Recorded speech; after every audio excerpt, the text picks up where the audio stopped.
Employ है वो बहुत एफिशिएंटली अपने वर्क का कंप्लीशन कर पाएगा. बट इन केस अगर एक से ज्यादा हेड्स उसको गाइड कर रहे हैं या डायरेक्ट कर रहे हैं, so in that case there will be a confusion और वो बिल्कुल भी एफिशिएंटली अपने काम का कंप्लीशन नहीं कर पाएगा. That was unity of command. Today we are going to discuss the unity of direction. Unity of direction से क्या समझते हैं? देखो, firstly there should be one unit, one plan. Let me share it on screen first. Yes, here it is.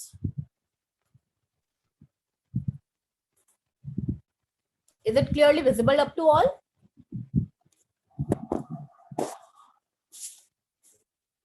No ma'am, properly नहीं हो रहा visible. Rotate करूं? Yes ma'am. ठीक है, देखिए, unity of direction. Each group of activities having the same objectives that must have one hat and one plan. कहने का मतलब है, अगर आप किसी, चलिए ठीक है, आप ऑर्गेनाइजेशन का पार्ट है, आप कॉमन ऑब्जेक्टिव पे definitely you are working on common objective. आप बहुत सारे लोग हैं और एक ही ऑब्जेक्टिव के लिए वर्क कर रहे हैं. But every department has its significant objective also. आपको जो डिपार्टमेंट को वर्क दिया गया है डेफिनेटली वो दूसरे डिपार्टमेंट से डिफर करेगा. ऐसे में आप जो भी प्लान बना रहे हैं, there should be one unit one plan. कोई भी एक रिस्पॉन्सिबिलिटी किसी एक पर्सन के अंडर आपने दी है. दैट मीन्स एक हेड है, उसका एक प्लान है और उसके अंडर काम करने वाले एम्प्लॉय सिर्फ उसी के अंडर काम कर रहे हैं. One direction, they are moving in a direction, और वहां किस डायरेक्शन में वर्क करेंगे. ऐसा नहीं होना चाहिए कि 10 जगह से एक साथ उसको क्या मिल रहे हैं, ऑर्डर मिल रहे हैं. एक ही डायरेक्शन में they are following. So they ensures unity of action and there should be a proper coordination. इसे मेंटेन करने के लिए किस चीज की रिक्वायरमेंट है? There should be a proper coordination among all the employees, workers, superiors और सबऑर्डिनेट्स. ठीक है. Now moving on to the next, which is subordinate of individual interest to general interest. According to this principle, interest of organization जो है that must supersede then the interest of individual or employees. सबसे पहले किसे रखा जाएगा? Organisation के objective को. जैसा कि कंपनी का ऑब्जेक्टिव या ऑर्गेनाइजेशन का ऑब्जेक्टिव क्या होगा? लॉन्ग टर्म के लिए प्रॉफिट अर्न करना, नेम एंड फेम को स्टेब्लिश करना, यही होगा. ग्रोथ करना होगा किसी भी ऑर्गेनाइजेशन का टारगेट. और उसमें काम करने वाले जो एम्प्लॉइज हैं उनका सेपरेट सेपरेट एक दूसरे से डिफर कर सकते हैं. लाइक एवरीबडी वांट्स कि मेरी पर्सनालिटी ग्रो हो, मेरा जो लेवल ऑफ इनकम है या जो मेरा रेम्यूनरेशन है that should be enhance according to my work. सबके अलग अलग ऑब्जेक्टिव हो सकते हैं, लेकिन according to this principle individual के इंटरेस्ट को जनरल इंटरेस्ट से लिंकअप जरूर करें, लेकिन सबसे पहले किसको प्रायोरिटी पे रखा जाएगा? जनरल इंटरेस्ट, जो कि आपके ऑर्गेनाइजेशन का interest. In organisation all the employees are working with some objective. Always an objective of organisation, मतलब सबका अपना अपना भी ऑब्जेक्टिव है और ऑर्गेनाइजेशन का भी अपना एक ऑब्जेक्टिव है. If the objective of individual are in the same direction of organization, then there is no problem. ठीक है. अगर आपका और ऑर्गेनाइजेशन दोनों का इंटरेस्ट एक ही डायरेक्शन में है तो इसका मतलब किसी तरीके की कोई प्रॉब्लम नहीं आने वाली, क्योंकि जो इंडिविजुअल चाहता है वही ऑर्गेनाइजेशन चाहता है and both are working for the same cause. But if the objective of both the groups are in different direction, organisation का इंटरेस्ट अलग है और इंडिविजुअल का इंटरेस्ट अलग है, जो उसमें काम करने वाले लोग हैं, they have their different goal, definitely they will work in the different direction and they must try to reconcile individual interest with organizational goal. और अगर ऐसा नहीं होता है तो इंडिविजुअल के गोल को क्या किया जाना चाहिए, सोल्यूशन तो यही निकलता है, इंडिविजुअल के गोल को क्या किया जाना चाहिए, सेक्रीफाइस, क्योंकि यहाँ कोई पर्सनल इंटरेस्ट के लिए नहीं काम कर रहा, किसके लिए काम कर रहा है, ऑर्गेनाइजेशन के लिए काम कर रहा है। तो प्रायोरिटी भी किसको दी जानी चाहिए, ऑर्गेनाइजेशनल गोल को। कहीं भी अगर किसी ऑर्गेनाइजेशन में ऐसी सिचुएशन अराइज होती है कि एम्प्लॉइज का और ऑर्गेनाइजेशन का गोल मैच नहीं हो रहा है, तो वहां पर प्रायोरिटी किसको दी जाएगी, ऑर्गेनाइजेशन को। ठीक है,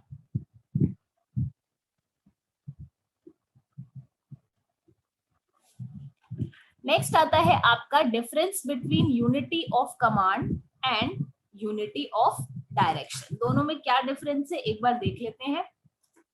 दो प्रिंसिपल्स हमने यहाँ पढ़े हैं, किसी तरीके का कंफ्यूजन क्रिएट ना हो, क्योंकि ऑलमोस्ट आपको एक्सप्लेनेशन जब देखते हैं आप तो लगेगा कि कुछ सिमिलर है। वहां भी हम यही बात कर रहे हैं कि वन हेड हो, वन प्लान हो in case of unity of direction, और यूनिटी ऑफ कमांड में भी हम क्या कहते हैं, there should be one superior to one subordinate. ठीक है, तो काफी कुछ मिलता जुलता सा है। डिफरेंशिएशन क्या है देखिए, meaning it implies that subordinate should receive orders and instruction from only one boss. Unity of command आपका क्या कहता है, कोई भी जो सबऑर्डिनेट है उसको ऑर्डर किसी एक सुपीरियर या एक ही बॉस से मिलने चाहिए। यूनिटी ऑफ डायरेक्शन क्या कहता है, it means one hand one plan for a group of activities having similar objective. जबकि डायरेक्शन आपके वर्क को रिस्पॉन्ड कर रहा है, दैट मींस आप किस दिशा में काम कर रहे हैं। तो एक हेड है, उसका एक प्लान है, और उस प्लान के जरिए वो ग्रुप ऑफ एक्टिविटीज को क्या कर रहा है, प्लान कर रहा है, ताकि वो ऑब्जेक्टिव्स को अचीव कर पाए, जो भी सिमिलर ऑब्जेक्टिव है डिफरेंट ग्रुप्स के। ठीक है, यहाँ सिर्फ सिंगल सुपीरियर सिंगल सबऑर्डिनेट की बात हो रही है कि वन साइड आपका वर्क हो रहा है, कि ऑर्डर जो कन्वे हो रहा है वो one way to the subordinate है। यूनिटी ऑफ डायरेक्शन क्या कह रहा है, कॉमन ऑब्जेक्टिव के लिए एक डायरेक्शन प्लान की जा रही है। मीनिंग के बाद में आपका आता है नेचर। यूनिटी ऑफ कमांड की अगर मैं बात करूं तो देखो, it is related to the functioning of personnels. ये पर्सन्स एम्प्लॉयज के फंक्शन से रिलेटेड है। इंडिविजुअल क्या काम करेगा, what responsibility should be assigned to a person, आपको क्या स्पेसिफिक टास्क दिया जाए कंप्लीट करने के लिए, it is related with that. Which one, unity of command. Unity of direction कैसे डिफर करता है, it is related to the functioning of departments. ध्यान रखना, कमांड में इंडिविजुअल की फंक्शनिंग की बात हो रही है कि मैंने किसी एक पर्टिकुलर पर्सन को, मैंने अमित को क्या रिस्पॉन्सिबिलिटी दी, काम करने के लिए क्या कहा, तो वो है unity of command. But when I am directing to all, that means it's related to the functioning of departments और ऑर्गेनाइजेशन एज अ होल। पूरी क्लास को एक साथ क्या रिस्पॉन्सिबिलिटी दी गई, या मैंने क्लास में 4 ग्रुप्स डिवाइड कर दिए, equal number of students there were, और हर एक ग्रुप को अलग अलग टास्क असाइन किया, तो that will be unity of direction. लेकिन वहां भी जहां मैं ग्रुप को ऑर्डर दे रही हूँ या डायरेक्ट कर रही हूँ, वहां भी वो किसके लिए वर्क कर रहे हैं, एक कॉमन ऑब्जेक्टिव यानी कि ऑर्गेनाइजेशन की ग्रोथ के लिए वर्क कर रहे हैं। क्लियर। थर्ड पर आते हैं, base of differentiation is necessity. जरूरत क्यों है, क्यों जरूरी है किसी ऑर्गेनाइजेशन में इन दोनों प्रिंसिपल का अप्लाई होना। फर्स्टली देखिए, unity of command, because it is necessary for fixing responsibility of each subordinate. अब भाई, अब कोई पर्सन आपने अपॉइंट किया है तो डेफिनेटली किसी एक स्पेसिफिक वर्क को देखते हुए ही आपको उसकी रिक्वायरमेंट हुई होगी। फॉर एन एग्जाम्पल, मुझे क्या करना है, सप्लाइंग करनी है कमोडिटीज की for one place to another place, तो मुझे कोई ऐसा पर्सन चाहिए जो कि ट्रांसपोर्ट सेक्टर से रिलेट कर रहा है, ही know how to supply.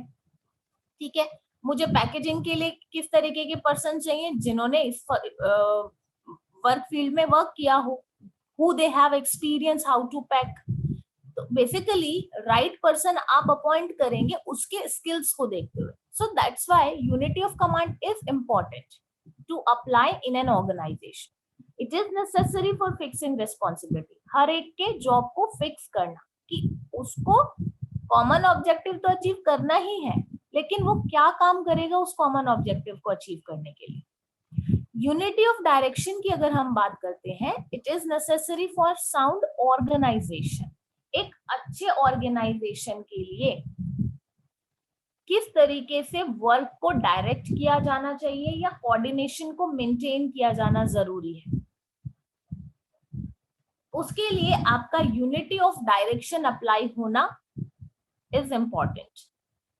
Next point of differentiation is advantages. ठीक है, देखिए क्या एडवांटेजेस होते हैं अगर हम वर्क का डिवीजन कर देते हैं, दैट मींस अगर यूनिटी ऑफ कमांड अप्लाई हो जाता है।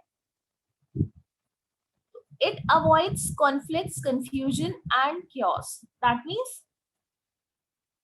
किसी भी तरीके की प्रॉब्लम अगर आपने पहले से ही डिसाइड कर दिया कि तुम्हें ये रिस्पॉन्सिबिलिटी दी जाती है, तुम्हें ये जॉब करना है, तुम प्रोडक्शन फील्ड में जाओ, तुम रॉ मटेरियल परचेजिंग का काम करो, डिफरेंट डिफरेंट पर्सन्स को जॉब असाइन कर दिया गया। तो जब सबको अपने अपने टास्क के बारे में पता है कि that what I have to do, what I should perform, so there will be no chaos. Conflicts arise नहीं होंगे, झगड़े नहीं होंगे कि मुझे ये रेस्पॉन्सिबिलिटी दिया गया, there is a confusion between two, ऐसी कोई प्रॉब्लम आएगी ही नहीं अगर आप यूनिटी ऑफ कमांड को प्रॉपरली अप्लाई करते हैं। Then what about unity of direction, what can be the advantage out of it? It avoids duplication of efforts and wastage of resources. You are directing the whole department, the whole team.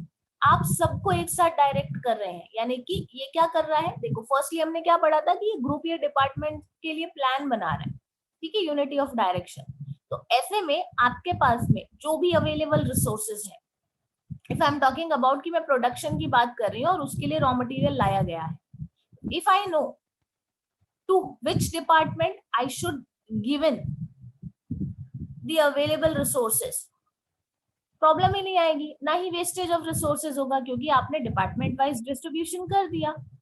अपना अपना काम पूरा करने के लिए किस department को किस रिसोर्स की जरूरत है आपने अवेलेबल करा दिए, फाइनेंस को अवेलेबल करा दिया आपने, रॉ मटेरियल अवेलेबल करा दिए आपने, वर्कर्स अवेलेबल करा दिए, so the work will run in smooth direction.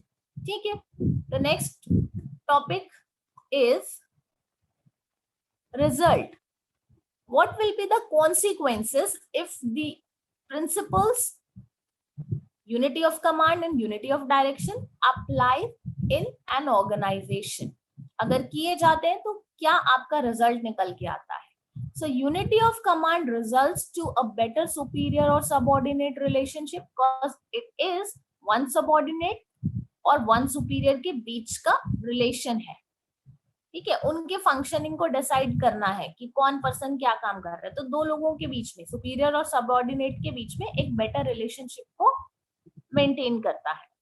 Unity of direction क्या है? It leads to smooth running of the enterprise. As I said earlier with the previous point कि यहाँ पर फंक्शनिंग कैसी होगी? स्मूथ होगी, क्योंकि आपने रिसोर्सेज का प्रॉपर मैनेजमेंट किया है, उसका डिपार्टमेंट वाइज डिस्ट्रीब्यूशन किया है, and you already told them to in which direction they should work.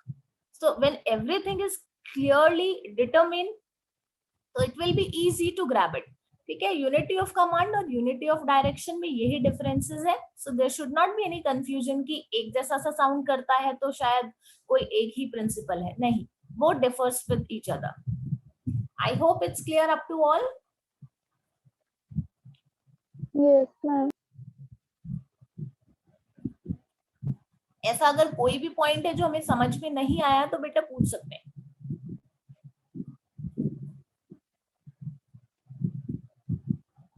चलिए, नहीं है कंफ्यूजन तो आगे चलते हैं। Remuneration of employees. रेम्यूनरेशन आप समझते ही है, द वेजेस, द सैलरीज, दोनों तरीके के एम्प्लॉइज हो सकते हैं, हायर्ड भी हो सकते हैं, कैजुअल वर्कर्स भी हो सकते हैं। So whatever the compensation given to the workers in exchange of their performance, that calls remuneration. ठीक है,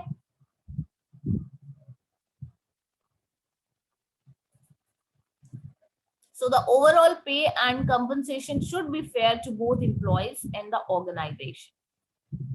The wages should encourage the workers to work more and better. क्योंकि देखो डेफिनेटली किसी ऑर्गेनाइजेशन में अगर आप वर्क कर रहे हैं, इंडिविजुअल का क्या इंटरेस्ट होता है? पहली बात तो हर एक पर्सन चाहता है कि मुझे क्या मिल जाए, एक बेटर जॉब मिल जाए अकॉर्डिंग टू माय रिक्वायरमेंट, ठीक है, जैसा मैं सोचती हूँ, मेरी जैसी क्वालिफिकेशन है, जैसा मेरा नीड है, उसके अकॉर्डिंग मुझे जॉब मिल जाए, ठीक है। When once get a job in an organisation, आपको मिल गया है, so the new interest will develop कि आप एफिशिएंटली वर्क करें, और जो वर्क करें उसके लिए आपको पे बैक होना चाहिए। जैसा काम किया उसके अकॉर्डिंग आपको क्या दिया जाना चाहिए, रेम्यूनरेशन दिया जाना चाहिए। And with improved in the performance everybody wants to get incentives कि एड ऑन हो उनकी इनकम में, ठीक है। तो बेसिकली वर्कर्स और एम्प्लॉइज भी तभी इंटरेस्ट लेकर के काम करते हैं जब उनको दिया जाने वाला रेम्यूनरेशन एक फेयर मैनर में, ठीक है।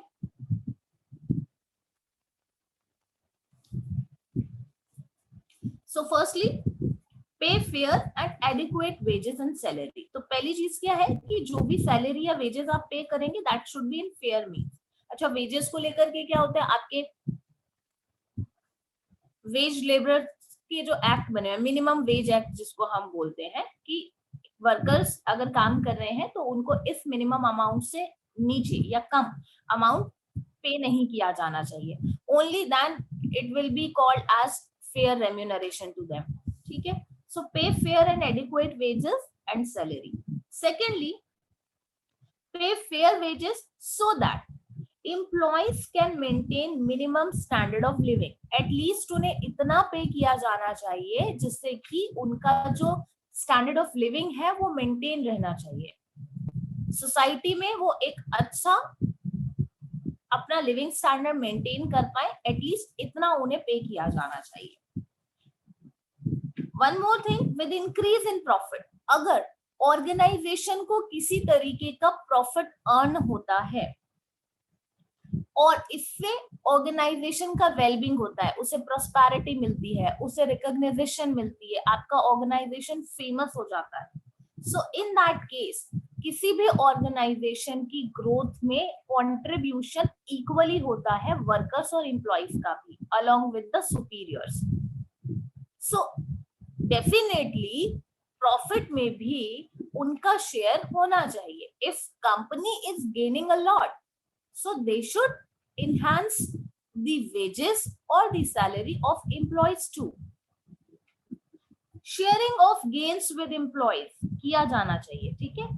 Match with scientific principle of harmony not discord, ठीक है। एक साथ सबको लेकर के चल रहे हैं, ग्रोथ किसी एक के काम का रिजल्ट नहीं है।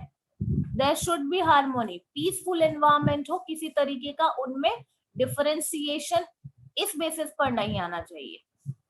नेक्स्ट आता है आपका pay as per financial capacity of your firm.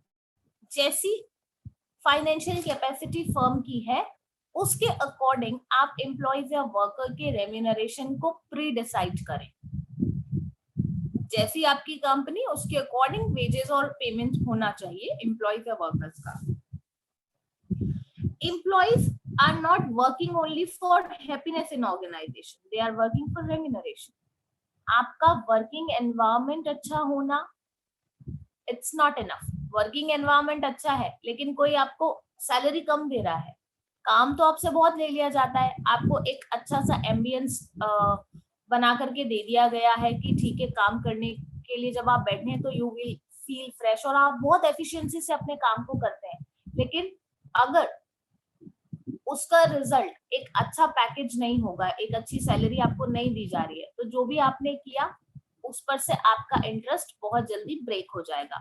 Reason, आप बोलोगे कि भाई मैंने काम तो इतनी एफिशिएंटली किया, उसके बदले में मुझे मिला क्या, कुछ भी नहीं। नेक्स्ट टाइम काम करने के लिए आप एफिशिएंट मैनर में रेडी नहीं होंगे। Clear? Next topic is centralisation and decentralisation. Is it clear up to all? Remuneration में कोई problem?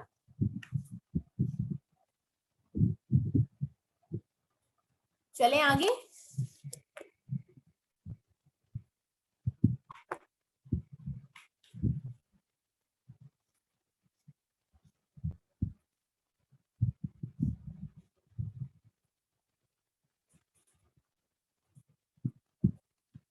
Wait a second, 1 minute.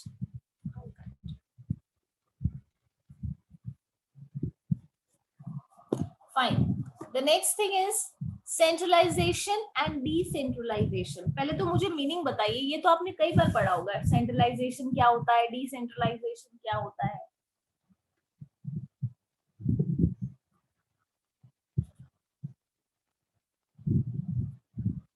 बताओ, डिफरेंसेस पता है सेंट्रलाइजेशन और डिसेंट्रलाइजेशन के बीच में? Anyone out of you? Harshita, Deepika, Amit, Raghav, are you there in the class, everyone?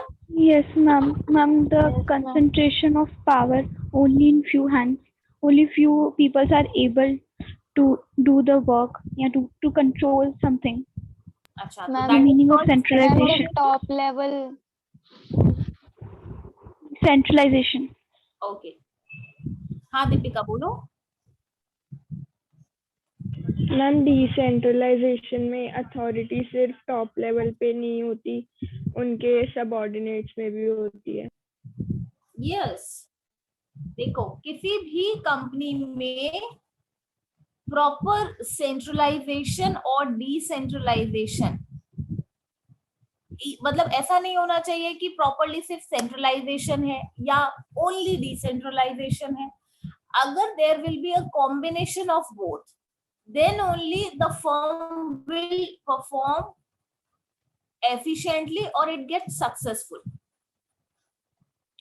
देखो इसका बेनिफिट जो है वो आपको किस तरीके से मिलता है। अगर मैं बोलूं कि पूरी तरीके से अथॉरिटी जो है वो सिर्फ फ्यू हैंड्स में दे दी गई है, विच मीन्स सेंट्रलाइजेशन अगर वर्क करता है, तो ऐसा होने पर आपके टॉप लेवल के पास में सारी पावर्स है और रिमेनिंग आपके जो अनदर लेवल है, मिडिल लेवल या आपका लोअर लेवल ऑफ मैनेजमेंट, उन पर किसी तरीके का पावर डिस्ट्रीब्यूशन नहीं किया गया है। तो दे विल फील कि कोई एक हेड उनके ऊपर बैठा दिया गया है और उनको किसी भी तरीके के डिसीजन लेने का राइट नहीं है। वो जिस तरीके से अपने काम को करना चाहते हैं वो फ्रीली कर नहीं सकते क्योंकि उनको कोई और डायरेक्ट कर रहा है, ठीक है। वो अपने सजेशंस नहीं दे सकते। तो बेसिकली फ्यू हैंड्स में पावर को सेंट्रलाइजेशन करना is not a smart work. दूसरी जगह अगर चलिए सेंट्रलाइजेशन ना करके पूरी तरीके से डिसेंट्रलाइज कर दिया जाए तो भी प्रॉब्लम्स अराइज होंगी। डिसेंट्रलाइजेशन का मतलब क्या है कि इक्वली पावर का डिस्ट्रीब्यूशन करना हर लेवल पर, बट ऐसा करने से भी प्रॉब्लम आएगी। क्यों? क्योंकि अगर आप डिपार्टमेंट्स जो है वो अपनी अपनी ऑब्जेक्टिव सेट करेंगे या काम को करने के लिए अपने किसी एक सर्टेन प्रोसेस को फॉलो करेंगे, ग्रुप्स को कोऑर्डिनेट नहीं करेंगे, कोऑपरेशन के साथ में वर्क नहीं करेंगे, तो there will be a confusion, there will be hassle और किसी भी तरीके से ऑर्गेनाइजेशन की ग्रोथ फिर वहां पॉसिबल नहीं। तो दोनों में से किसी एक का होना इट्स नॉट गुड, लेकिन दोनों का साथ में होना will be beneficial for organisation. So centralisation refers to the concentration of decision making authority in few hands in the top level management, ठीक है। और डिसेंट्रलाइजेशन का मींस क्या है? मैनेजमेंट जो इवनली डिस्ट्रीब्यूशन हो पावर का हर लेवल ऑफ मैनेजमेंट पर। अब both should be completely centralise और completely decentralise, we balance together can balance an organisation, right. अब इसका एक छोटा सा एग्जाम्पल है, वो हम यहाँ पर देख लेते हैं।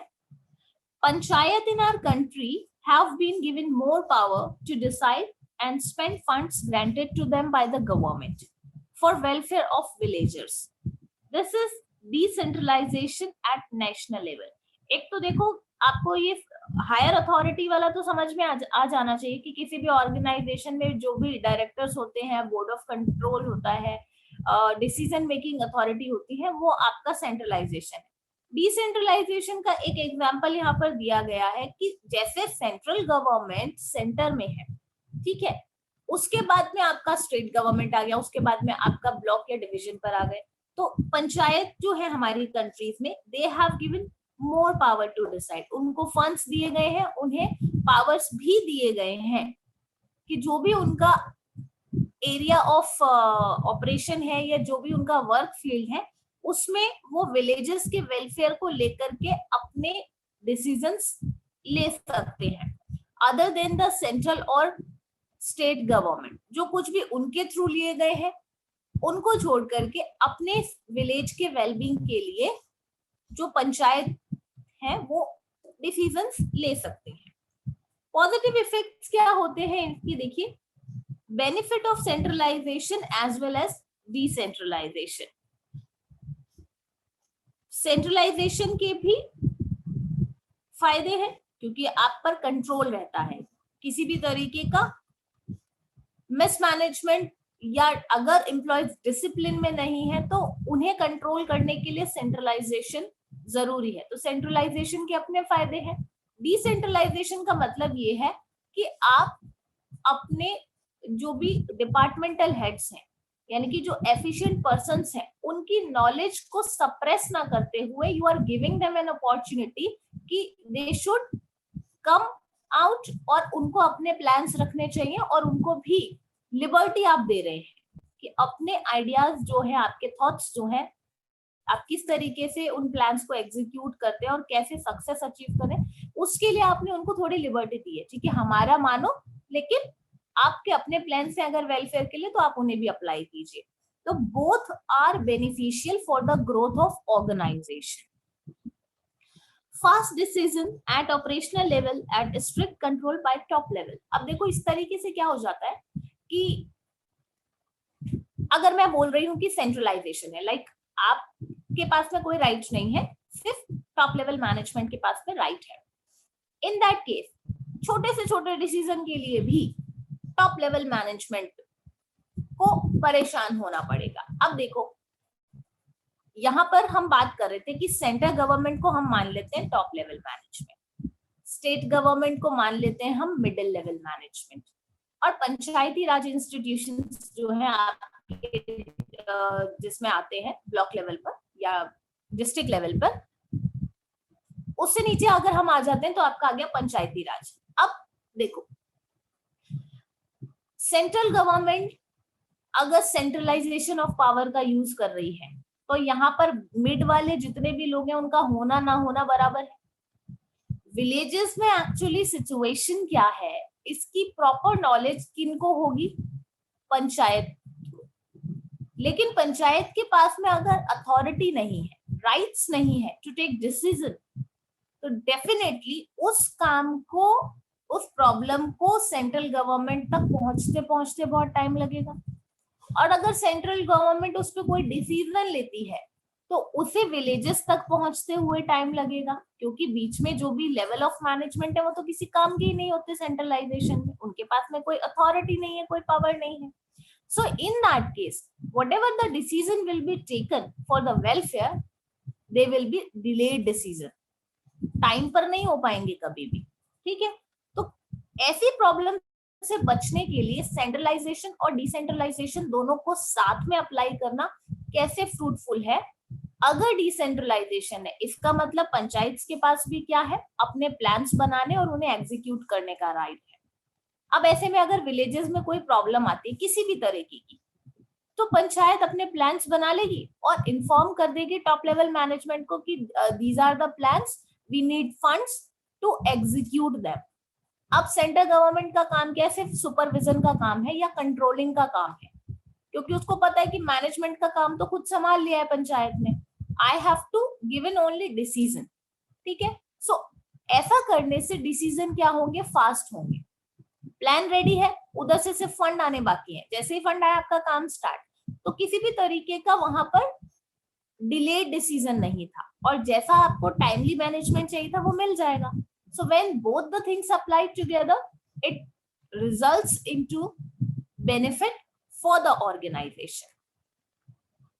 Consequences of violation of the principle, अगर हम बात करें कि अगर ये आप नहीं रखते हैं, ये दोनों प्रिंसिपल्स आप अप्लाई नहीं करते हैं एक साथ, तो सेंट्रलाइजेशन के भी रिजल्ट आपने देख लिए कि डिलेड डिसीजन होगा, टाइमली मैनेजमेंट नहीं हो पाएगा, और डिसेंट्रलाइजेशन का प्रॉब्लम क्या होगा कि अपनी पावर का मिसयूज करेंगे, किसी की सुनेंगे नहीं, है ना।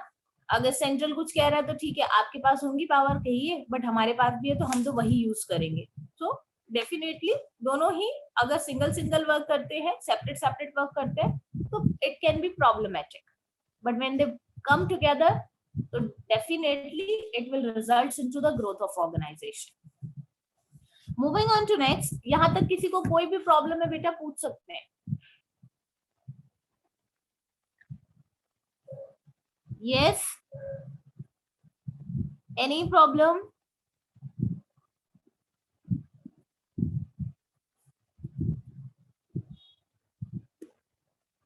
आई don't think so there is any, तभी हम रेस्पॉन्ड नहीं कर रहे हैं। अगर समझ में आ जाता है बेटा एटलीस्ट यस में रिस्पॉन्स कर दीजिए, then only I can move ahead ना। यस मैम, क्लियर है। ठीक है, एक दो बच्चे हैं क्लास में जिनको बोलना आता है, हर्षिता है, दीपिका है, देव है, बस ये 2-4 बच्चे हैं, स्वस्तिक है, बाकी किसी को मतलब ही नहीं है, ऑन करके बैठ गए हैं, पता नहीं दे आर टेकिंग क्लास और नॉट।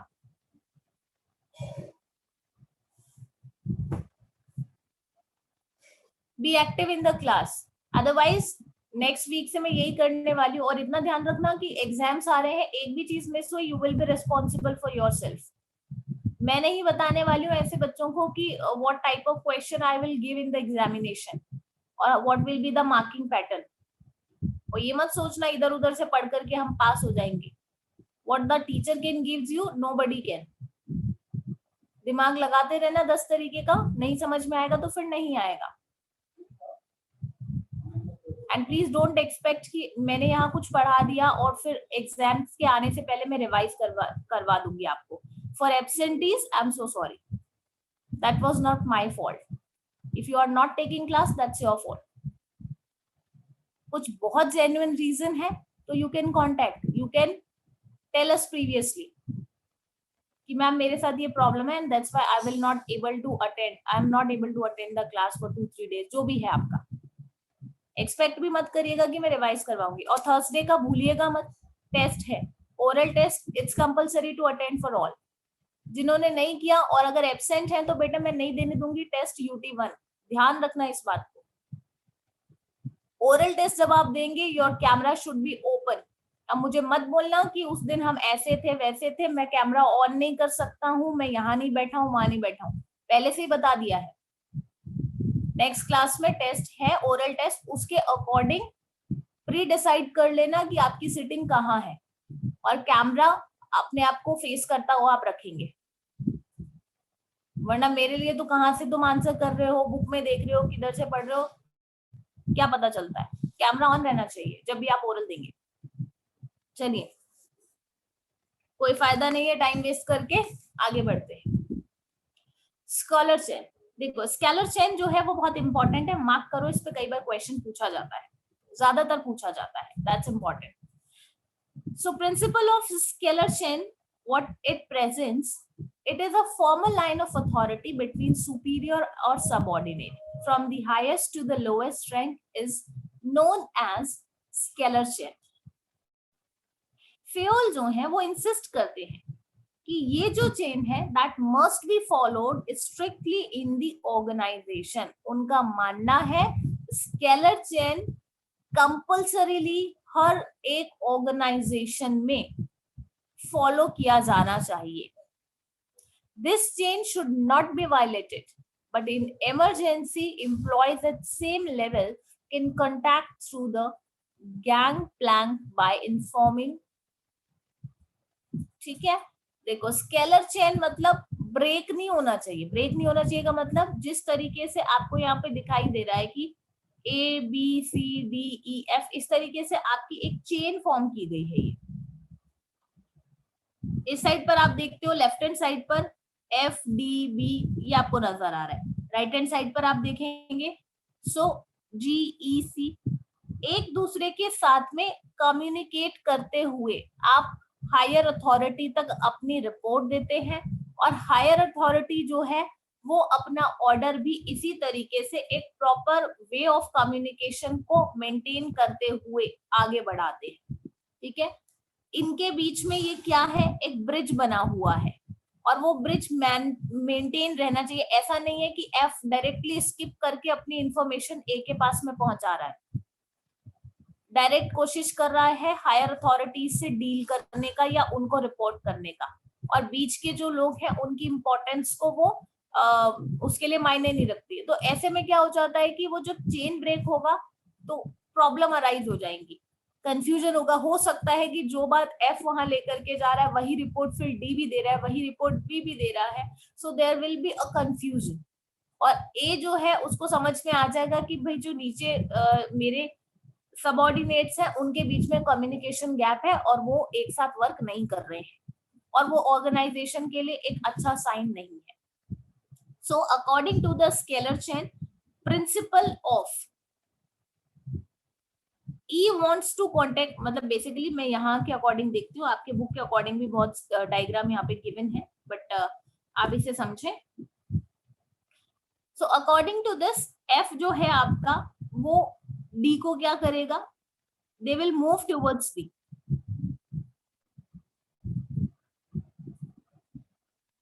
अगर E को कांटेक्ट करना है, सॉरी F को कांटेक्ट करना है G से, तो वो क्या कर सकता है, इस स्केलर चेन को ब्रेक करेगा।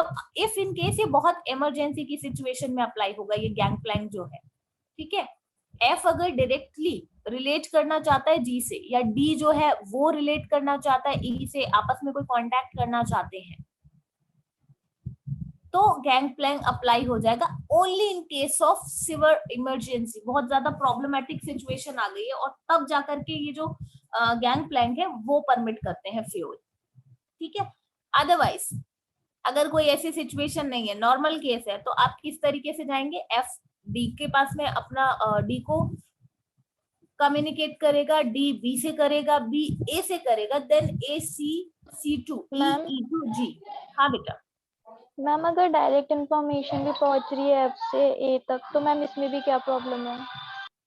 देखो डायरेक्ट हर एक पर्सन जो है उसको उसकी रिस्पॉन्सिबिलिटी असाइन की गई है, ठीक है।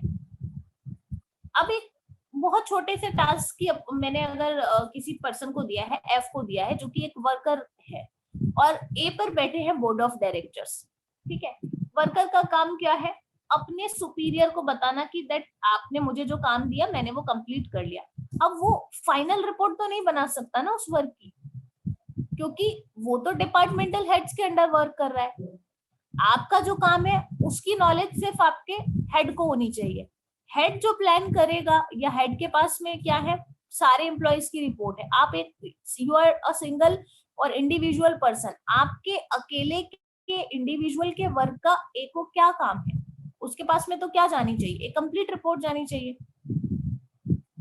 आप अपने इंडिविजुअल की देके आए हो, फिर डी आपका बॉस है, उसने बी को रिस्पॉन्ड किया, बी ने आगे जाकर के ए को दिया, तो वहां आपकी इंडिविजुअल की रिपोर्ट भी आ गई और सारे एम्प्लॉइज की रिपोर्ट भी आ गई। तो कैसे रिलेट करेगा, ए को कंफ्यूजन क्रिएट होगा कि भाई कौन सी रिपोर्ट किसके बारे में बता रही है। अगर आपको करना ही है तो एक सीक्वेंस है वहां पर। अब आप स्कूल में देखिए, आप क्लास में एज अ स्टूडेंट आप ठीक है स्टडी कर रहे हैं, किसी भी तरीके का आपका प्रॉब्लम होता है, किसी भी तरीके का, क्या आप अपनी प्रॉब्लम डायरेक्टली लेकर के टू द प्रिंसिपल जाते हैं? अगर कोई छोटी मोटी प्रॉब्लम है आपकी, स्टडीज से रिलेटेड है, या कोई भी चलिए कोई प्रॉब्लम क्लास में है आपको, आप जाते हैं? नहीं जाते हैं। सबसे पहले आप किसको रिस्पॉन्ड करते हैं, या आप किससे कांटेक्ट करते हैं? You will try to contact with the class teacher. Class teacher से भी नई बात बनती है तो कोऑर्डिनेटर, कोऑर्डिनेटर से भी नई बात बनती है और आपकी प्रॉब्लम बहुत जेन्युइन है तो जाकर के आगे, या फिर आपको कोई ऐसा ही पॉइंट डिस्कस करना है जिसमें आपके क्लास टीचर या आपके कोऑर्डिनेटर्स आपकी हेल्प नहीं कर सकते, then you will be able to contact direct. अब जैसे आपका कोई पेरेंट्स का कोई इशू है रिगार्डिंग एनीथिंग, हो सकता है फीस को लेकर या ऐसा, अब उस पर कि हमारा इंडिविजुअल डिसीजन जो है वो मैटर नहीं करता, वो डिसीजन किसका होगा, either of accounts, either of जो भी आपके प्रिंसिपल डायरेक्टर्स जो हैं वो इस पर डिसीजंस ले सकते हैं। तो वहां पर आप डायरेक्ट कांटेक्ट करेंगे, ये चेन को ब्रेक करेंगे, वो क्या कहलाएगा? गैंगप्लैंक कहलाएगा। ठीक है, एक प्रॉपर मैनेजमेंट को मेंटेन करने के लिए इस तरीके का चेन फॉर्मेशन होना जरूरी है। Okay ma'am. So positive effect क्या होते हैं इसके? गैंगप्लैंक समझ में आ गया, डायरेक्ट कांटेक्ट। ठीक है, जब स्केलर चेन जो है वो अगर ब्रेक होगा, इसका मतलब किस सिचुएशन में होगा? जब बहुत इमरजेंसी है, और ये इमरजेंसी में अगर दो डिफरेंट लेवल पे वर्क करने वाले एम्प्लॉइज, हेड या वर्कर्स के बीच में अगर कांटेक्ट होता है तो वो क्या कहलाता है? गैंगप्लैंक कहलाता है। मैम हाँ जी बेटा। मैम अभी आपने स्कूल का एग्जांपल दिया, तो मैम अगर किसी स्टूडेंट को फी से रिलेटेड इशू होगा तो मैम वो कोऑर्डिनेट को भी तो कह सकता है, सो दैट वो आगे इंफॉर्मेशन प्रिंसिपल मैम तक। हाँ, तो मैंने वही बोला ना कि अगर आपको लगता है कि मेरा ये इशू मेरे कोऑर्डिनेटर हेल्प नहीं कर सकते, अब जैसे आप चाहते हो कि मैं इस मंथ की फीस नहीं दे पा रही और उसका रीजन ये है, आपने बता दिया कोऑर्डिनेटर को, ठीक है, लेकिन कोऑर्डिनेटर आपको अगर ये रिस्पॉन्ड करे कि that's not my department of decision और इससे रिलेटेड मैं कोई काम नहीं कर सकती या मेरे पास में इसका कोई सोल्यूशन नहीं होगा, आपको जाकर के उनसे बात करनी चाहिए। ठीक है, तो अगर आप डायरेक्ट कांटेक्ट कर रहे हो तो वो तो गैंगप्लैंक हो गया। लेकिन हाँ, अगर कोऑर्डिनेटर ने बोल दिया कि ठीक है, I will think on it और मैं ये आगे कन्वे कर देती हूँ, तो वो स्केलर चेन को ही फॉलो करेगा। ठीक है, only in case of emergency वो अप्लाई होगा।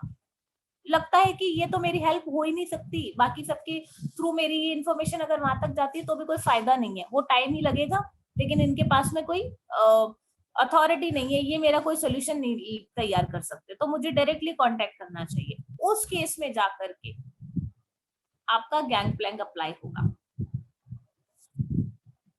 देखो, पॉजिटिव इफेक्ट्स की अगर हम बात करें स्केलर चेन की, तो क्या इफेक्ट है? सिस्टमेटिक फ्लो ऑफ इंफॉर्मेशन कैसे जा रही है? स्टेप टू स्टेप आगे बढ़ रही है। F to D, D to B, B to A, then A to C, मतलब एक प्रॉपर सीक्वेंस बना हुआ है इंफॉर्मेशन के मूव करने का।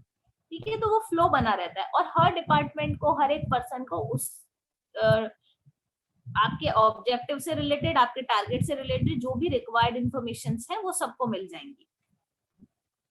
No communication gap in the organisation. अब इसमें क्या होता है कि कोई भी इंपॉर्टेंट थिंग हम मिस नहीं करेंगे, जो कि फ्रॉम इंडिविजुअल टू इंडिविजुअल अगर कन्वे हो रहा है, हर डिपार्टमेंट से एक दूसरे डिपार्टमेंट में जा रहा है और कुछ भी मिस नहीं हो रहा, बीच में उनमें एक प्रॉपर कम्युनिकेशन है, कोई गैप नहीं, तो डेफिनेटली हर एक पर्सन को जो भी रिक्वायर्ड या नेसेसरी इंफॉर्मेशन है वो टाइमली अवेलेबल हो जाएंगी।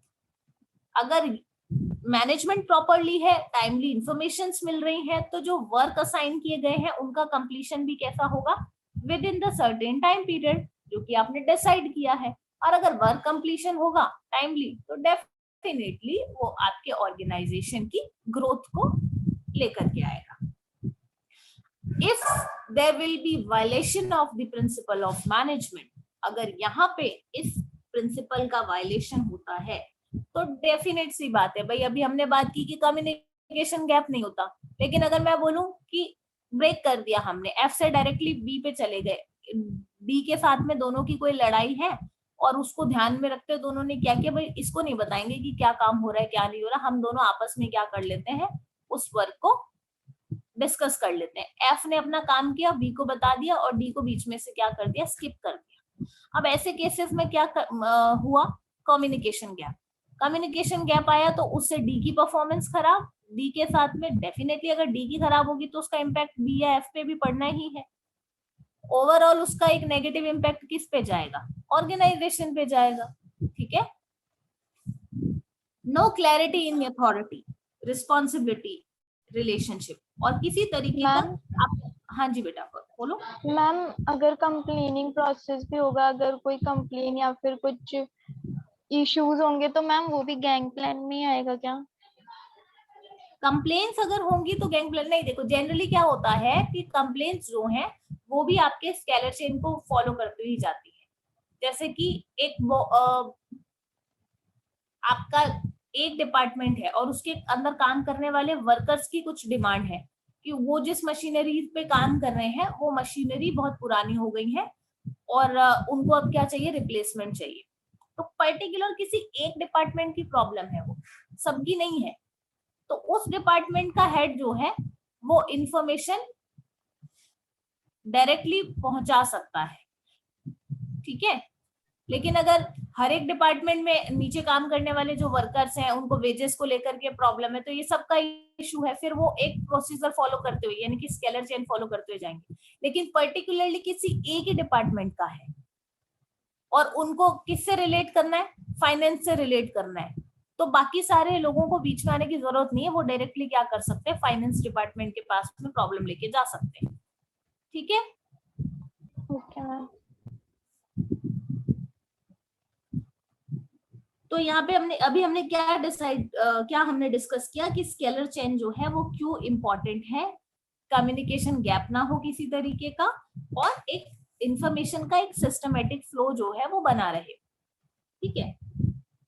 अगर वायलेशन होता है इस प्रिंसिपल ऑफ मैनेजमेंट का तो डेफिनेटली कम्युनिकेशन गैप आएगा और अथॉरिटी और रिस्पॉन्सिबिलिटी का क्लैरिफिकेशन हो नहीं पाएगा, क्योंकि आपको नहीं समझ में आएगा। अगर आप फॉलो नहीं कर रहे तो आपको नहीं पता चलेगा कि who have the authority to order us, मतलब किसके पास में ये राइट है जो हमें ऑर्डर देगा और हम किसको जाकर के रिस्पॉन्ड करें, इनको लेकर के कंफ्यूजन बना रहेगा अगर स्केलर चेन फॉलो नहीं होता है। द नेक्स्ट थिंग इज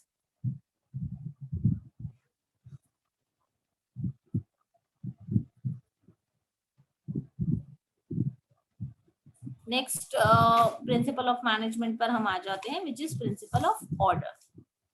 देख, a place for everything and everyone, and everything and everyone should be in its designated place.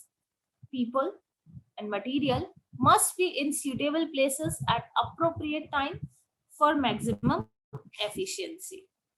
ये जो आपका प्रिंसिपल है ऑर्डर का, it does not mean command, ये वो वाला ऑर्डर नहीं है, ठीक है, but it refers to orderly arrangement, एक प्रॉपर ऑर्डर, एक प्रॉपर सीक्वेंस, एक प्रॉपर डेजिग्नेशन, ठीक है, चाहे पर्सन हो या चाहे आपके मटेरियल्स या कमोडिटीज, सबकी अपनी एक प्रॉपर अरेंजमेंट होना चाहिए। कहाँ किसका अरेंजमेंट किया जाएगा ये आपका प्रिंसिपल ऑफ ऑर्डर बताता है, ठीक है। ये ऑर्डर का मतलब ये नहीं है कि what order I am giving to my subordinates, ये वो वाला ऑर्डर नहीं, ठीक है। In this principle order command नहीं आता है, क्या आता है, orderly management of man and material, human resources को का ऑर्डर और मटेरियल का, उनका फिक्स प्लेस, कहाँ किसकी जगह है। फ्यूल जो है वो ये इंसिस्ट करते हैं there must be a fix place to keep every material and thing used in the organisation and there will be a fix place और seat for a personal also. जैसे कि आपके एम्प्लॉइज हैं, ठीक है, अब मैंने बोला डिपार्टमेंटल हेड है, डिपार्टमेंटल हेड जो है वो आपके, उनका एक ऑफिस अलग से बना होना चाहिए, ठीक है। उनके नीचे काम करने वाले जो वर्कर्स हैं उनके लिए एक अलग प्रॉपर सीट होनी चाहिए। अभी जैसे अभी हम स्कूल का बात कर रहे थे ना कि स्कूल में मैनेजमेंट किस तरीके से है कि बच्चे जो हैं वो टीचर्स को पहले अपनी प्रॉब्लम्स बताएंगे, टीचर्स कोऑर्डिनेटर तक पहुंचाएंगे, then to the vice principal ma'am, then to the principal ma'am और टू द डायरेक्टर सर। इस तरीके से हम लोग भी एक स्केलर चेन को फॉलो करते हैं। सो अगर मैं ऑर्डर की बात करूं, yes it also applies, management तो हर जगह रिक्वायर्ड है ना, चाहे वो आपका प्रोडक्शन सेक्टर हो या आपका एजुकेशन या कोई और ऑर्गेनाइजेशन। तो ऑर्डर देखो इधर, अभी हम बात करें कि चाहे कमोडिटीज हो उनके लिए एक प्रॉपर अरेंजमेंट होना चाहिए कि what thing where it should be placed, ठीक है, प्रॉपर प्लेस। अब आपका म्यूजिक रूम है, आपने ऐसा देखा है क्या कि आपके म्यूजिकल इंस्ट्रूमेंट, कुछ इंस्ट्रूमेंट आपके कंप्यूटर रूम में रखे हुए हैं, कुछ इंस्ट्रूमेंट आपके गार्डन में रखे हुए हैं, कुछ आपके सिक रूम में रखे हैं, कुछ म्यूजिक रूम में, ऐसा होता है क्या? नहीं है ना? No ma'am. क्योंकि हर एक चीज की अपनी जगह है और वो फिक्स्ड है। अगर बुक्स हैं तो आपको लाइब्रेरी में मिलेंगी, अगर आपके कंप्यूटर है तो कंप्यूटर लैब में मिलेंगे, इफ आपके एक्सपेरिमेंट के लिए साइंटिफिक टूल्स हैं तो वो आपको लैब में मिलेंगे, साइंस लैब में। तो बेसिकली हर एक चीज की अपनी एक प्रॉपर जगह होनी चाहिए। पर्सन्स की बात करें तो yes there are different cabins. Principal ma'am का केबिन अलग है, डायरेक्टर सर का केबिन अलग है, वाइस मैम का केबिन अलग है, एंड एवरी लेवल आपका जो हर फ्लोर है उसपे आपके कोऑर्डिनेटर्स के ऑफिसेस अलग अलग हैं। So that means everything in an organisation should be on a prefixed place that calls your principle of order. Positive effect क्या होते हैं प्रिंसिपल ऑफ ऑर्डर के? मैम यस बेटा। मैम पर्सन में अगर हम ऑर्डर और कमांड देखें तो सेम ही आ जाता है, क्योंकि अगर हम कमांड देंगे तो हम उसकी प्लेस फिक्स ही तो कर रहे हैं कि आपको ये वर्क करना है। Yes yes you can relate, but it is, देखो कमांड का मतलब होता है कि वो किसी को क्या कन्वे कर रहा है, ठीक है, आप किसी को क्या डायरेक्ट करने का काम कर रहे हो। ये जो ऑर्डर है ना, आप सही बोल रहे हो, क्योंकि अगर प्लेस डिसाइड होगा तो आपको पता होगा कि यहीं से उस पर्सन को कमांड दिया जाना चाहिए, यही बोलना चाह रहे हो? Yes ma'am. तो अपनी अपनी पोजीशंस अगर होंगी, हाँ डेफिनेटली वहां से कमांड जरूर होगा। बट कई बार क्या होता है कि जब हम पढ़ते हैं ना कि ऑर्डर का मतलब एक्सप्लेन करने पर आओगे जब इस मैनेजमेंट प्रिंसिपल को, तो आपको लगेगा कहीं ये वो वाला ऑर्डर तो नहीं है, एक से दूसरे को क्या ऑर्डर दिया जा रहा है। ये ऑर्डर मतलब अरेंजमेंट ऑफ सीक्वेंस है, ठीक है, एक प्रॉपर सिस्टमेटिक ऑर्डर मेंटेन किया गया हर चीज का, चाहे वो मटेरियल हो चाहे वो मैन, ठीक है। नेक्स्ट आता है आपका फायदा क्या है, क्यों ऐसा होना चाहिए कि हर एक पर्सन का प्लेस डिसाइड है, हर एक कमोडिटी का प्लेस डिसाइड है कि ये चीजें यहाँ रखी हुई है। ऐसा मैनेजमेंट करने की क्या जरूरत है, बताओ, बहुत सिंपल सी चीज है। वर्क स्मूथली हो, ठीक है, चलिए वर्क स्मूथली हो, सिस्टमेटिक मैनर में हो, और कंफ्यूजन ना हो, सारा एक जगह मिल जाए। वेरी गुड, कोई कंफ्यूजन ना हो एक जगह। अब देखो कई बार क्या होता है कि कुछ अगर कोई नया स्टूडेंट आपके स्कूल में आया है, न्यूली एडमिशन है, और पहले दिन आते ही उसको क्या करना है, क्लासरूम से जाना है लाइब्रेरी तक, बट उसे ये पता ही नहीं है कि लाइब्रेरी है कहाँ, क्योंकि अलग अलग प्लेसेस पे अगर बुक है अलग अलग रूम्स में, तो वो क्या हो जाएगा, ढूंढता ही रह जाएगा कि मुझे कहाँ जाना है। लेकिन अगर आपके स्कूल में हर चीज का प्रॉपर मैनेजमेंट किया गया है कि भाई नीचे जाएंगे आपको इधर ग्राउंड फ्लोर पर, या आपको बेसमेंट में जाने के बाद में आप राइट हैंड साइड पर टर्न होंगे तो आपको क्या लाइब्रेरी मिल जाएगी, हर जगह पर बोर्ड्स लगे हुए हैं, तो it will be easy to find out. उसमें आपका जो वेस्टेज ऑफ टाइम वाली प्रॉब्लम है वो अराइज नहीं होती है, आपको एक ही प्लेस पर